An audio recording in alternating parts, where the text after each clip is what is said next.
Okay, so remember that React app from scratch that I built with the Heroes and Villains API?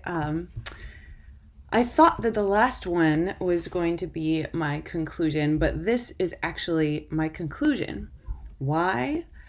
Because someone decided to fork the repo and add some styling and make it look just awesome. So that inspired me to actually deploy it to Netlify, and now you can actually check it out like a real website. So this is actually going to be the conclusion of that series. And here's the code, and here's Netlify. So I want to just quick show you what it looks like. Okay, so let's see here. Let's just do it. Start the development server to begin with here. Okay, so it looks pretty plain before, and now it's bam, bam.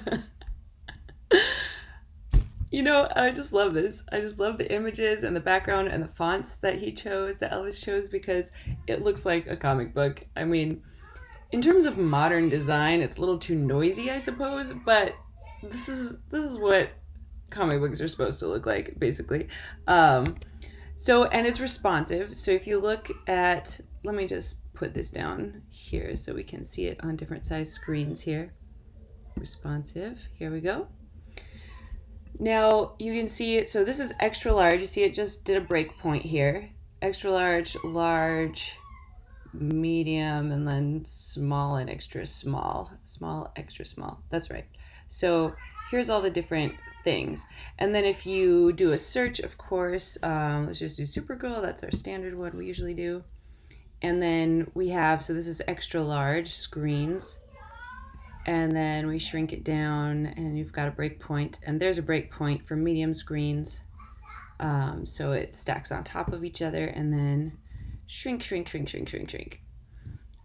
down to super small for Supergirl screens. So it's responsive. It's great. Mobile responsive. And if this is actually a website deployed on Netlify, you should be able to find it on your phone as well if you want to. And that's always a good idea, because even though this tool in the browser is very handy to check responsiveness, I've always found that it's not 100% accurate. Like when I launch a site and then I actually look at it on my phone, there's always some differences. So I haven't done that yet. So I should probably do that. I mean, it's just kind of a fun project still, so it's not a huge deal. But let's quick look at, now, when Elvis did this, he used media queries. And, you know, there's these CSS files he created, which have the images and the font family and such. But I decided to go ahead and do it using React Bootstrap, since that's the library. We're using React Bootstrap, and it's supposed to make responsive web design very easy. So here's what it looks like with React Bootstrap. Let's see here. So you have containers, rows, and columns are the three basic layout structures you have. So you can see we have two rows, one container with two rows, one row here for the character card. So here's one row, here's another row. And then the row has a column with the card in it. Now the column is what I'm doing the media queries on, is how wide do we want that column to be? How much space do we want it to take up? So it's a 12-point grid system. So on extra small, it's going to take up the entire width here because it's 12 points, right? On large, it's only going to take up half, and then I did it at different points there. So extra large, only 4, so like, what's that, a third of the width? And that's what we see, right? So this is medium size, so it's only taking up half. Then it goes down, and it goes down to 12.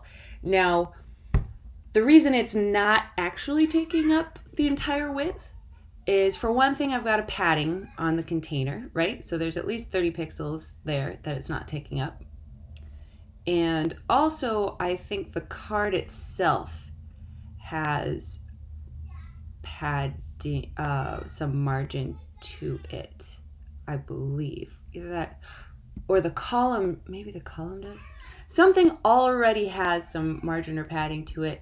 And that's why I actually noticed looking at this. So you see how this card is taking up more space than this card? And I realize it's because this card is in a column and this card is not. So the character card is in a row, this component's in a row, but then if we look at character card, it's just a card. It's not in a column. So that is probably making the difference here. And then here's the breakpoint. I just have 2 here for extra small and medium for this for the image, the column that has the card image in it. So if it's extra small to medium, it takes up the whole width. So here it's taking up the whole width. And then if it's above medium, then it takes up only half the width. So that's the way React Bootstrap works. And that's the way Bootstrap works, it's based on Bootstrap. So yeah, so it's kind of convenient. I got this bag here. Shoo. Anyway, I'm pleased. Now, I use Netlify to deploy this. So let's go to Netlify here. And it's been a while. I've deployed lots and lots of projects with Netlify. People are having a great time down there, apparently. We're at my parents' place for Christmas. That's what's happening right now. So yeah, I've got all sorts of sites. Like these are just the most recent, I guess. No, I don't know. Let's see all the sites I have. I've got tons. See, I've got my really old portfolio page and my current portfolio page, and you can have one domain name hosted on Netlify. So that's what I've got here, my domain. And then I've just got all these different projects. I could probably delete some of these because like this one, I was just experimenting with Canvas and different stuff. Yeah, lots and lots of crazy things. But here's the one I deployed. And wait, let's go back here. So it looks like they do keep track now. I think this is new for Netlify. I don't think they ever used to keep track of how many build minutes and bandwidth and such. So they actually have limits now. But it looks like the limits are... Should I just wait until they're done screaming? Whatever. It's joyful sounds. They actually do have limits now. But it looks like I've only used up 8 megabytes of 100 gigabytes and 3 out of 300 minutes. Like, it's no big deal. You can probably do still a lot of stuff before you have to pay for anything. Now you can say new site from Git. And originally when I tried to deploy, and it's very convenient. You can it just goes to your GitHub, or GitLab, Bitbucket, whatever you use. I use GitHub. And click on your repo, and it just does a yarn build for you and deploys it from there. But the problem I ran into doing it that way with this one is I have environment variables. And those get compiled at build time? Anyway, you have to do a build in order for the environment variables to work, basically. And I don't have those environment variables, obviously, in my GitHub repo. So here I had the .env, and I use it for the URL here. See, the proxy for my proxy and for my API key here. So when I deployed it through Netlify, it looked nice, but it wasn't working at all. None of my API calls were working. So I did a local build, and you can also do it that way. I'm in new site from Git. Where do you click on this? Sites. Oh yeah. And you can just drag and drop your build folder here.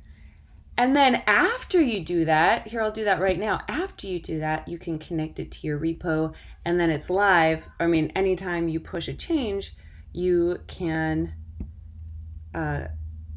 it'll become live as well. So where do I do that again? Transfer site. Oh no, build and deploy probably here. Link site to Git for continuous deployment. Yeah. I think that's how it works. It's authorized. I'll just go ahead and do that right now. Where is it? Here it is. build command yarn build and build. Now my question is this going to break it?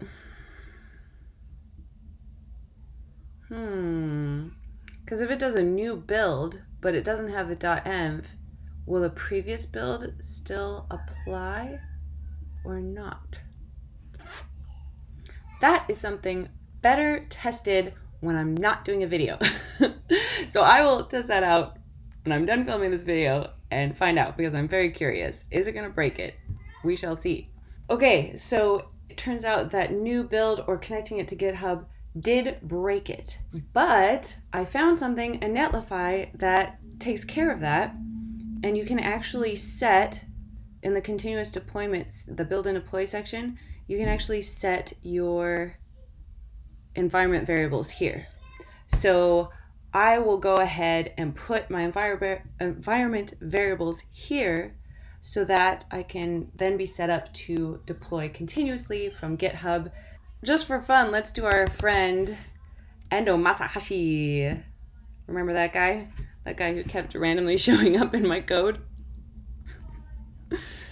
I think that was my favorite part of this whole process, was becoming well acquainted with Ando Masahashi. I had no idea who he was. It was this random guy who showed up while I was trying to search for some other hero. It was pretty crazy. But anyway, this has been very fun. Go ahead and try coming to the site. I'll put a link in the description and play around with it. And Merry Christmas to all, and to all a good day.